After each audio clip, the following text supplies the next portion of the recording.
The Department of Veterans Affairs is reinstating mandatory overtime to address the 200,000 claim backlog, right? They're bringing back this mandatory overtime for employees who process mine and your disability and pension claims to cut down on the backlog of unprocessed applications.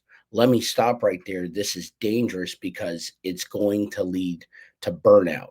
You keep going, you keep running a person like a machine, it's only going to go so far. You get very, very tired.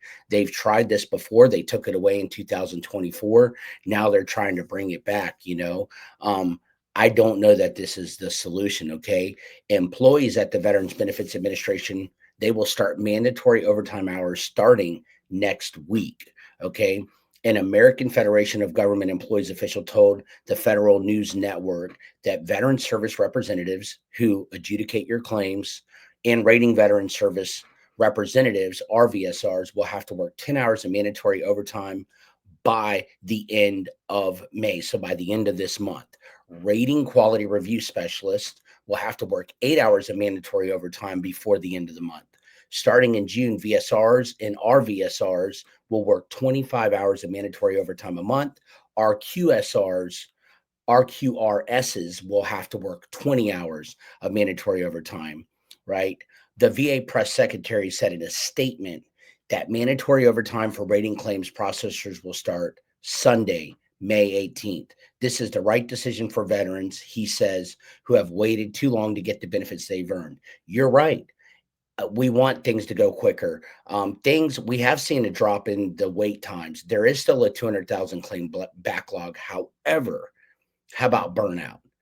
Are you hiring new people and training new people? Or is this because you're not bringing on and you're forcing these people who are already there to have to adjudicate these claims in this mandatory overtime? I'm telling you, it impacts the person, it impacts the rater. They're human just like you and I. They have families, all of that stuff. I'm telling you, it can lead to burnout, and that could be dangerous. Okay. The press secretary said he feels that this is the right decision.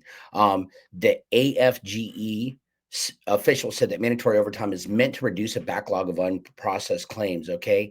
But why are we not being proactive, training people and putting them in the position so we don't have to do this? Why are we not putting people in the appropriate places is what I'm saying. Okay.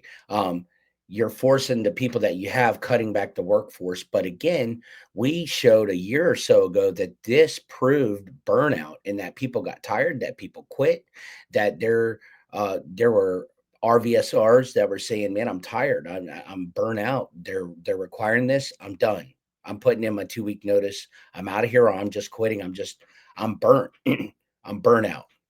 Levon Green, a member of the quality review team at the VBA in the Philadelphia regional office, said that she received an email about mandatory overtime just a few days ago, right?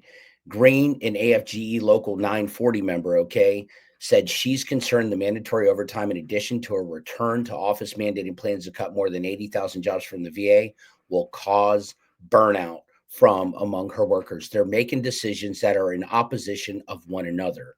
We can't have the best year ever if we're going to reduce our staff and our FTE, Green told Democrats on the Senate VA committee, right, at a spotlight hearing just this past Wednesday, right? The VBA's workforce grew to record levels under the Biden administration, but also saw record workloads under the PACT Act, which was passed in 2022. So in the past, the VA has managed their workload by mandatory overtime for years and years and years. And has that worked? No, it's not worked. So what are we doing, and why are we thinking that it's going to work now?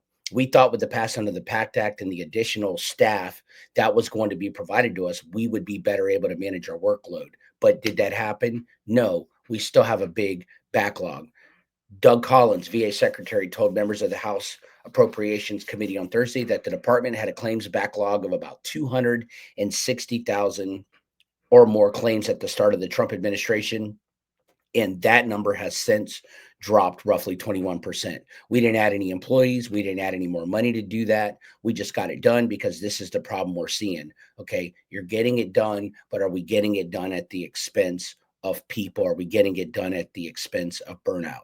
There is a current backlog of more than 201,000 claims. The VA has relied on this mandatory overtime under several administrations to reduce claims backlogs, right? But that has not always been successful, and it's led to a domino effect and a ripple effect on workers and to burnout. Okay. It's very, very important to know that. I don't like this going on. As of July 2024, required employees in the National Capital Region, the VBA required them to work in the office 5 days per 2 week pay period. Right, that burnt them out. Okay, they were given maximum telework flexibility, right, and they were required to come into the office at least 2 days each pay period. There were some exceptions to that policy for certain type of jobs that required more in-person interaction. However, it still led to burnout when you're forcing mandatory overtime and you're not bringing on more workers, is my point. Okay. They had to hire, the VBA had to hire, they had to ramp up both claims processors and healthcare professionals to be able to handle the influx of veteran demand of veterans, right? That they anticipated from the outreach campaign. However, what are you now? You're slashing workers, so again, it could lead to burnout. So stay in the tune, stay in the know of what's going on. I don't like this at all. I don't think it's worked before. I don't know that it's going to work now. I'm glad that the claims backlog has came down. We're just over 200,000 claims of backlog. However, forcing mandatory overtime could be extremely, extremely dangerous. And I would just advise and say to be careful with that, because this could be a domino effect and a leading cause to burnout. So thanks for tuning in.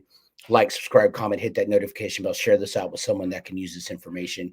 And more importantly, thank you for your service. Keep fighting for the benefits that you have served for and earned and deserved.